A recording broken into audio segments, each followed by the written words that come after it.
may have been acts that occurred at the State Department as a consequence of bribes paid to the Clinton Foundation, which are creating an ongoing security concern for the United States of America. Senior Senate Republicans Chuck Grassley and Lindsey Graham referred the former British spy Christopher Steele, who compiled the Trump dossier, to the Justice Department for criminal prosecution. The president getting down to business at Camp David this weekend, despite all the noise surrounding a new tell-all book. Wolf admits parts of the book are merely his recollections of events and conversations. Donald Trump's making America great again, and candidly, nobody really cares about what Steve Bannon thinks. This is about a narrative that the Democrats need. They failed on impeachment. They now need a narrative because they fear what's coming. Markets closed out the day at an all-time high again. The stock market is up very, very big today. We've set new records, and I think they'll be continued to set.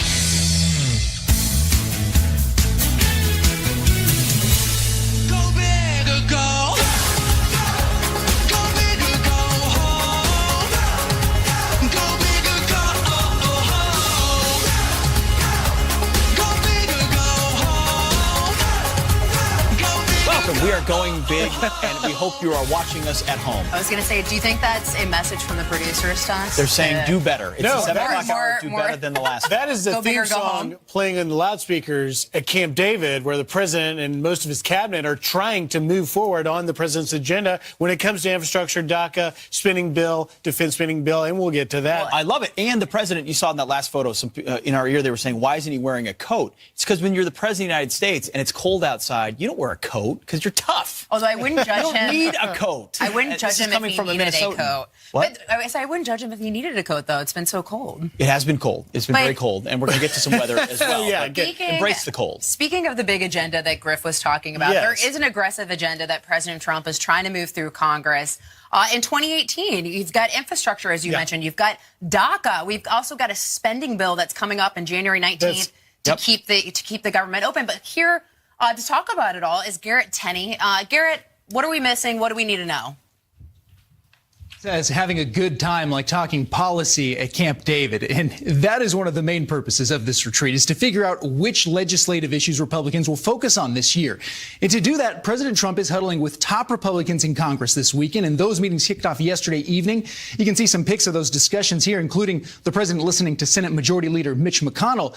And we're told that yesterday's topics focused largely on the landscape for the 2018 midterm elections. Republicans are hoping to keep their majorities in both the House and the Senate, but are expected to face some tough battles to do so on the House side. So leaders have suggested the midterm elections will certainly play a role in what their plans are over the next several months.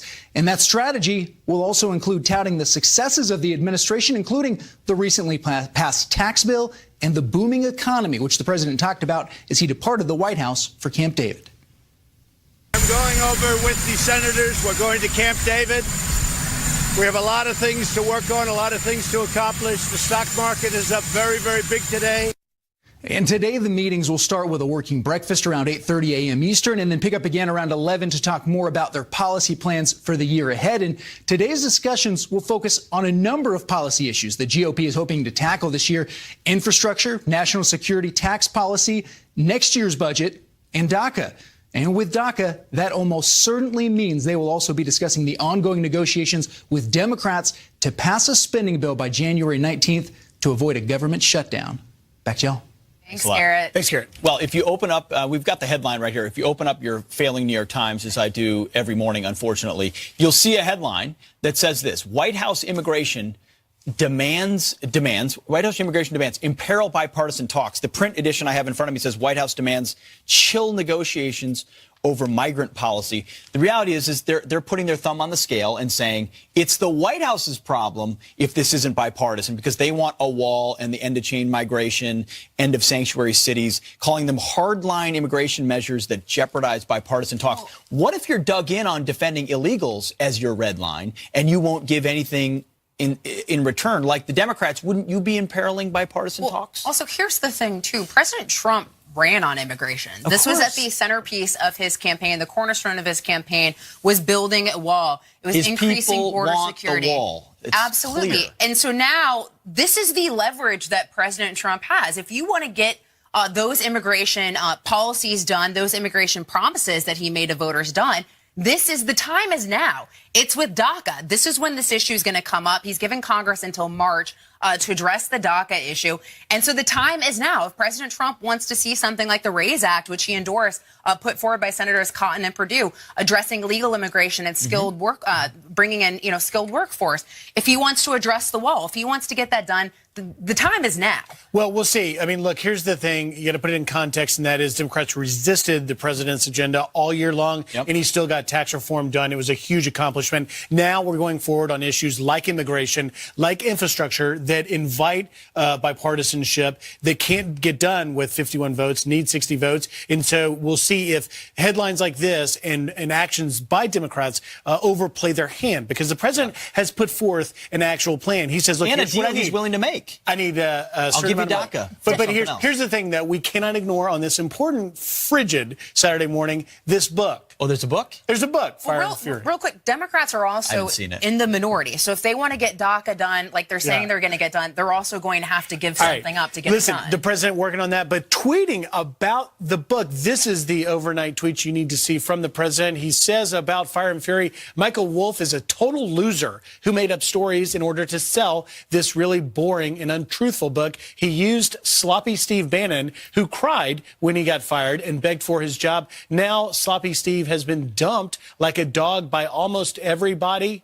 Too bad. Once again, a powerful tweet from the president taking on his former chief strategist. I don't really ever quote the New York Times if I can avoid it, especially Maggie Haberman, who's been in the tank for Hillary Clinton, I don't know, since she's been writing for the New York Times. But she wrote something or said something about this book that points out how off the mark and untrue this book is. Take a listen. He creates a narrative that is notionally true, the conceptually true. The details are often wrong, and I can see several places in the book that are wrong. He gets basic details wrong. He has a history of telling people they're off the record and disregarding that. Right. So when you've got the New York Times on CNN, it's like double fake news alert. But in this particular case, she's speaking the truth that no one wants to hear, which is this is a gossip hearsay book that is meant to take down this administration, palace intrigue that everyone wants to talk about, as opposed to the accomplishments of this administration. Yeah. When in actuality, it's terrible reporting based on a lot of things that are just not true. And CBS's John Dickerson had said a while ago that the media is ruining their own reputation. And I think that is true. And I think the coverage of this book really underscores that point. And the problem is there's no concern for facts anymore. The facts don't matter. As long as something proves a narrative that the media wants to believe, whether it's sexism, racism, whether it's Russian collusion, now President Trump is mentally unfit, whatever the issue is, as long as it proves a narrative that is a negative for President Trump, the media goes along with it. And we've seen that with ABC, Brian Ross's report that was so categorically untrue. You had CNN not too long ago right after that, messing up a major date, which, would mean something entirely different for the report. It didn't matter to them, though. They ran with the story because they wanted to believe the narrative, and the facts didn't matter. And I think we're seeing that with the coverage of this book again. Well, now they're all psychologists who can diagnose the mental health of the president. Take a listen. I think that Dr. Lee and other psychiatrists who've been up to meet with members of Congress have been predicting increasingly delusional and paranoid behavior on the part of the president. I think the president is dangerous and unable to successfully meet the powers and duties of office. We interviewed Trump half a dozen times, maybe a dozen over the course of the year, and he would often tell the same stories over and over again. He both has these issues of mental fitness and then has these questions of intellectual capacity. We know that Trump's father died after having Alzheimer's for 6 years. We're going to talk about that because he's reportedly unraveling over this. Yeah. He's yelling at staffers. He can't stop watching all the bad press about him. He repeats these terrible things people say over and over again.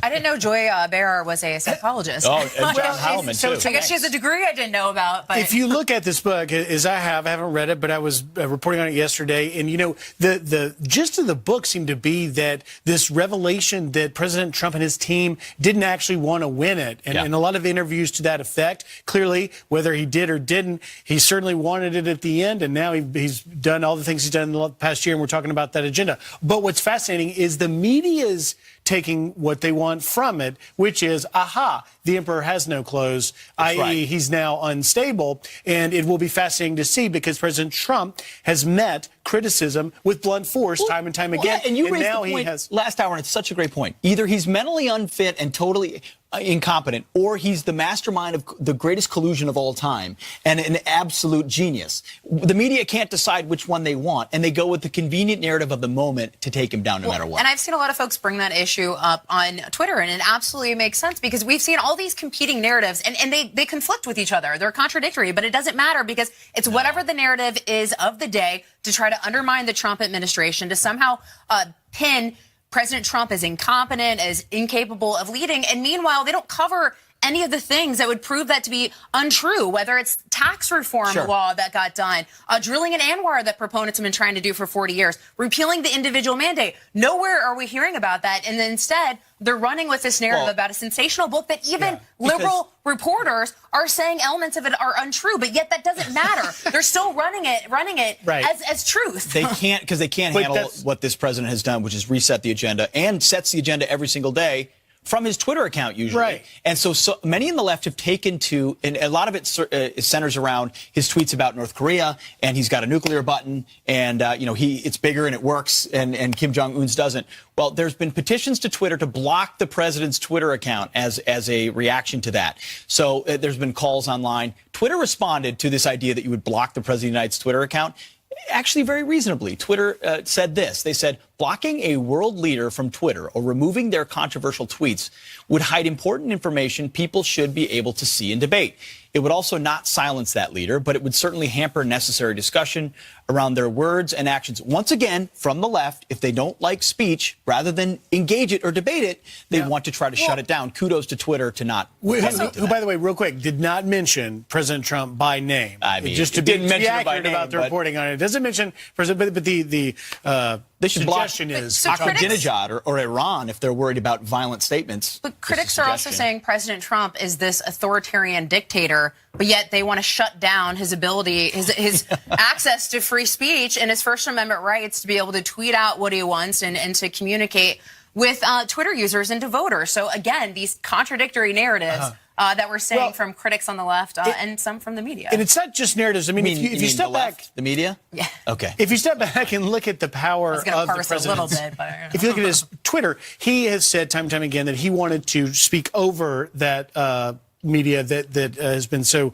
nasty to him and speak directly to his base. But the thing, whether he intended to or not, is he's found a way to create headlines within that biased media operation in and of itself. And that is the protest, I think, is that they're like, look, we got to shut it down because he's creating the headlines that then he's disrupted their news cycle that they normally make themselves. Right. He makes the news. Let us know. Email us, friends@foxnews.com. To Twitter, make the right call. Yeah, what do you think? And what do you think? Let us know. Well, moving on to a couple other news stories here. Nancy Pelosi, she called the Republican tax bill, you remember this, Armageddon. But are $3,000 bonuses really the end of the world for those who receive them? One CEO who is handing out cash to his employees, thanks to the president, joins us next. Plus, fixer-upper stars Chip and Joanna Gaines just announced they are expecting their 5th child. So why are they being bullied on social media for the news? How cute is that photo? I just wanna feel this moment.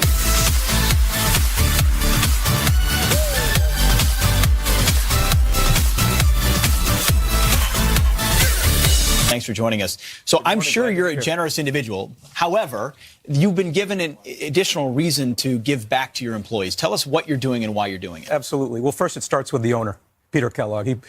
He has the absolute philosophy, as I do, and the entire management team, that the key drivers to the success of the company are our employees and our customers.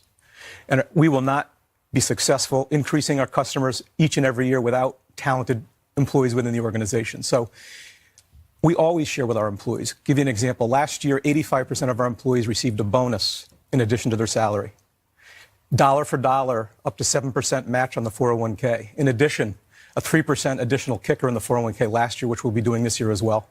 So this was a natural extension of sharing the results with our employees. And how many are you talking about here? 685 of our 700 employees. Get a $3,000 bonus. Get a $3,000 bonus. And you're also increasing your hourly minimum wage to $15 per hour. And there was a lot of criticism about this law and that businesses were not going to pass down, some of these breaks down to their employees. So my question to you is this to last? Is this going to last in terms of employers passing those savings down to their employees with the reduction of the corporate tax rate, et cetera? Well, coming at it from a business standpoint, we don't live in a bubble. We compete every day. The competition for customers, the competition for employees is fierce. We want to attract the best people. We have a very talented workforce. So I absolutely believe that the competition for labor, the competition for skilled people that have the kind of impact on the business results, the demand is going to be higher and higher. And as a result of it, as an organization, we're not going to ignore the fact that the tax went from 35 to 22. Well, but the naysayers will say, okay, a tax bill will help you line your pockets and make your executives more wealthy, but you're probably not going to raise wages. You're probably not going to hire more people. You're just going to get richer. So what is it inside the culture of a company that says, no, I want to invest in people so that I can grow my business? So look, if you look at, before this tax bill, the federal tax rate and the state tax rate, on average, U.S. companies paid 39%. And compared to about 22% on average the rest of the world. We compete on the world stage. We've had to build into the cost of our product the fact that we're paying that higher tax rate. So it's not just employees, it's customers, consumers are going to benefit from this as well. As I said, we don't live in a bubble. We're going to want to write more business. We're going to want to attract more customers. We're going to want to attract more employees. And real quick, does deregulation play into that as well? I don't think we have a lot of time, but just... To a certain extent, but I look at it as the playing field is now being level. Before we were handicapped. As a U.S. company, we're handicapped competing with other companies. We got to leave it there. Bill Cunningham, thank you so much, and kudos to your 700 employees. IAT Insurance Group. Thank you very much. Thank you, sir. All right, well, it's happening again, shockingly, an ESPN host attacking President Trump and not mincing words. But Trump always does this in his thing, so... That's because he's a stupid person. I don't know about you, but I like it when ESPN does sports. But her punishment, well, gonna have Maybe you not crying curse. foul. Yeah. And that's not all. DNC Deputy Chair Keith Ellison appearing to praise Antifa. Is that appearing or is that phrasing? That is definitely taking a picture on Twitter. Did he do Republicans a favor? We're debating that. With some quick headlines, 2 planes colliding on the ground overnight. Passengers panicking as they watch flames erupt from the wing of the other plane.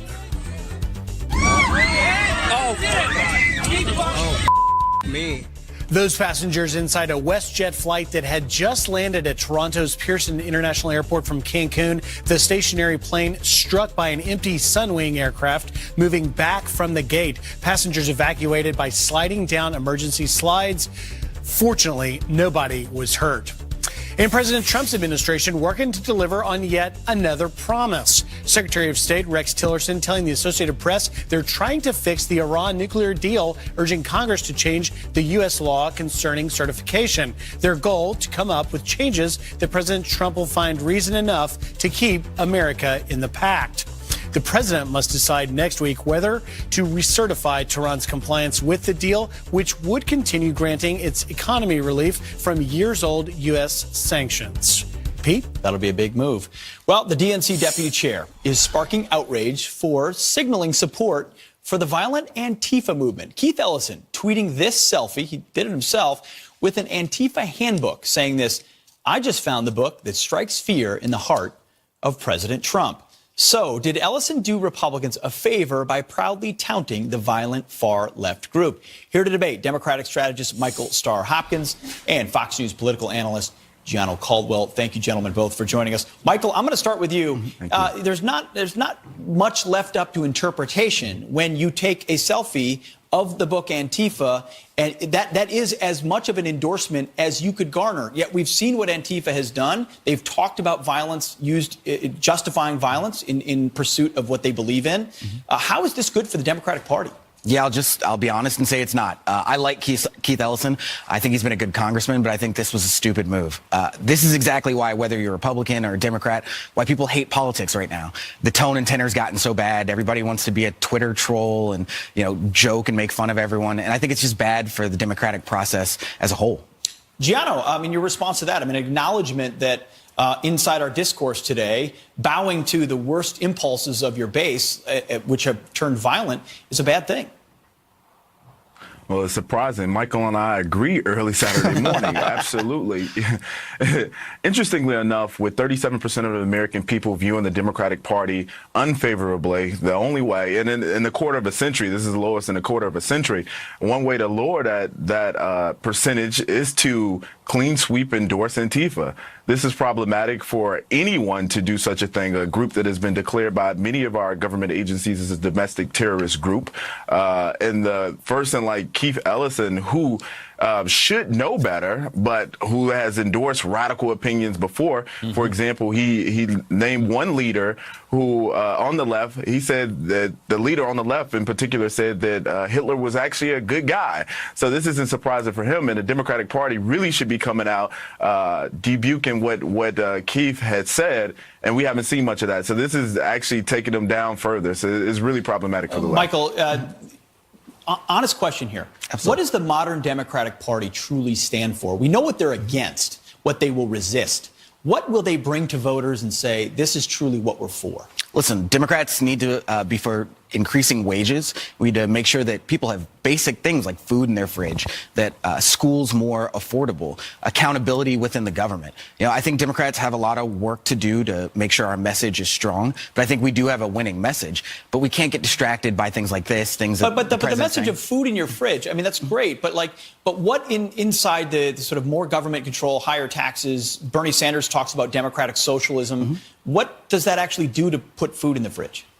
Well, I mean, I think having access to health care, access to good jobs, being able to have an affordable living wage, I think those are all democratic ideas which improve the life of every single American. I think, reacting to Twitter is something that distracts everyone away from what the real kitchen table issues are. Well, Jono, I mean, we've seen wages increase. We've seen unemployment in the black community as well, down substantially under this president. So what if this president is delivering on all the things Michael just talked about?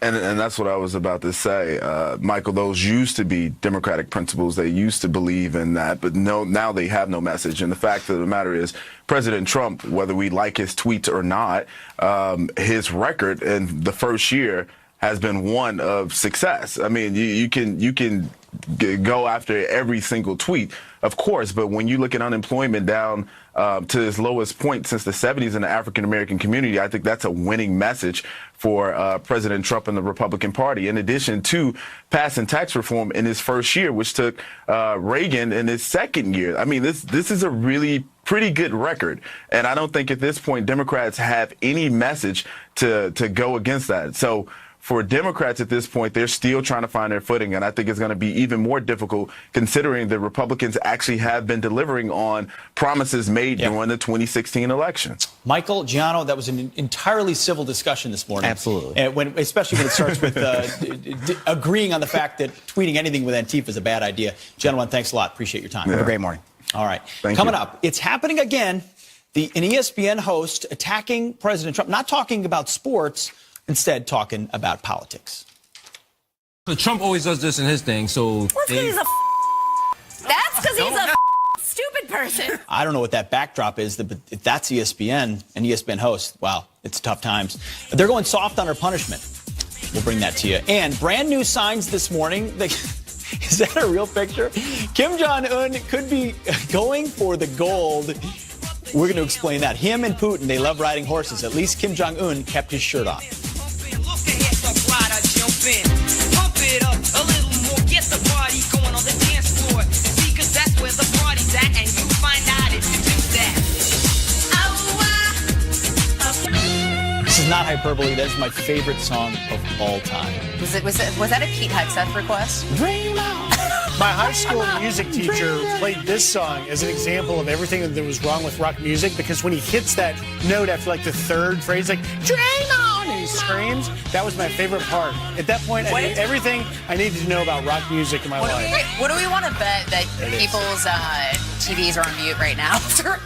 Yeah, you don't want to hear that. So dream on. I dream of a day, of a former day when I was a child, when I would watch ESPN, and they would just play highlights, monster hits, dunks, home runs, because I love sports and I love watching the world's greatest athletes play games. Well, turns out ESPN, they want to have an opinion just like everybody else. If you want to watch an opinion, you could turn on our channel or MSNBC or somewhere else and get an opinion. But they keep dabbling in politics. And here's the latest. Her name is Katie Nolan, and she had this to say on Viceland. She's an ESPN reporter on another channel about President Trump. Listen. Trump always does this in his thing, so He's a they co-opted Back it up. Back it up. That's because he's a stupid person. Now, Katie, just to set this up just a little bit, is a reporter, sports reporter. She was with Fox Sports before she was with ESPN. She's on there as a guest, and it is not the first time that ESPN has had a reporter weigh in with political bias. ESPN has responded. They sent a statement out saying, quote, "We have looked into the totality of Nolan's comments. They were inappropriate, and we have addressed it with her." Oh, good. A lot of folks out in social media saying perhaps maybe not a strong enough statement for that sort of behavior. Obviously, we bleeped out the curse words in there. Which very is really disparaging remarks. just disgusting. And Jameel Hill also with ESPN. So not the first time that we've got. No, but it's She okay. called the But president hold a on. white supremacist and kept her job with a slap on the wrist. Jameel Hill, to your reference. But it's disgusting. I mean, why are you cursing on TV? I mean, it's a desperate plea for attention. I've never heard of her name before. Now we have. So congratulations, Katie Nolan. You got what you wanted because that's what she wanted to do. She wanted to become a name, and that's what we've seen from so many of these individuals. As you mentioned, Jameel Hill. I hadn't heard of her either before this, and now she went out, said something inflammatory about President Trump, and now people know who she is. Rosie O'Donnell, we hadn't heard from her in forever. She goes out, slams the president, and all of a sudden her name is in the media again. So this is what these individuals want. They want attention. They want their name to be out there. And congratulations, you did it. Well There's done. a reason. Well, congratulations, ESPN. You're laying off hundreds of people because people are turning off the channel because they really just want to watch sports, and you're jamming social justice nonsense down their throat. Play sports is what we're interested in. Let us know. Email us, friends@foxnews.com. Is ESPN doing the right thing? Is ESPN on the right track? Do you really just want to watch sports, or do you want to watch more politics? I mean, why politics in my sports? Yeah, you've heard from us. FoxNews.com. Yeah, we want to hear from you. We want to hear what you guys have to say. All right, well, turning to some other headlines. Medical records for 30,000 Florida Medicaid patients are in the hands of hackers. The Agency for Healthcare Administration says one of its employees, quote, was the victim of a malicious phishing email in November. An investigation revealing personal information may have also been accessed. The agency says it has no reason to believe the information has been misused. The illegal immigrant and 7-time felon acquitted in the shooting death of Kate Steinle is sentenced to time served for a gun charge. Felony possession was the only conviction for Jose Zarate in the November trial. The jury ruling Steinle's death was an accident. Jamil Hall, whose 17-year-old son was killed by an illegal immigrant, says the court system failed. Listen. San Francisco and California, they're just trying to pay back Trump. They sit there and they make you think they're on your side, and they want him to get off. You know, they don't give you a good case. You have to ignore them. You have to fight what you believe in, and screw the naysayers. They're anti-American. Well, Zarate is now facing federal gun charges, which carry a penalty of up to 10 years in prison. Despite rising tensions amid its nuclear weapons program, North Korea will reportedly participate in next month's Winter Olympics in South Korea. The announcement coming after the North accepted the South's invitation to meet for rare talks, which are set for next week. The Winter Games will begin February 9th. Sad part is if the North Korean athletes lose, they're executed when they go home.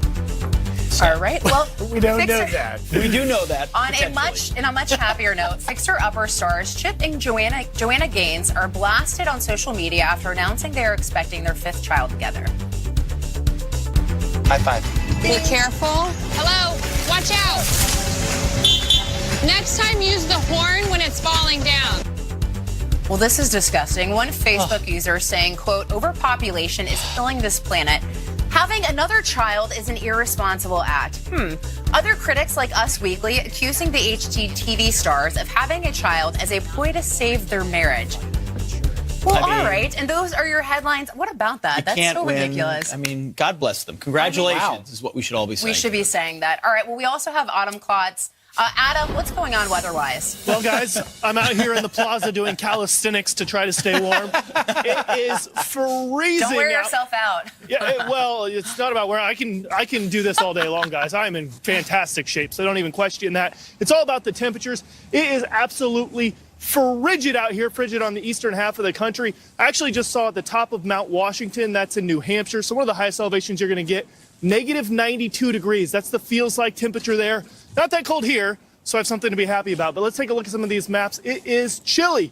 You're seeing these numbers getting down into single digits, but if you add the wind chill, and that's where it feels a whole lot colder, down into the negatives. Negative 10, negative 11 degrees here in the eastern half of the country. Unfortunately, guys, like this all day long, all weekend, we'll be warming up next week. And as I said, guys, I can do this all day. I'll be out here another hour still doing this. We're going to come back to you with the live cam in about 45 minutes. Yeah, we'll be checking in periodically. All right, sounds good. Try not to freeze. We'll bring you breaking news if Adam freezes out there. He'll be inside in 4 seconds. Yeah, that's what's really happening, people.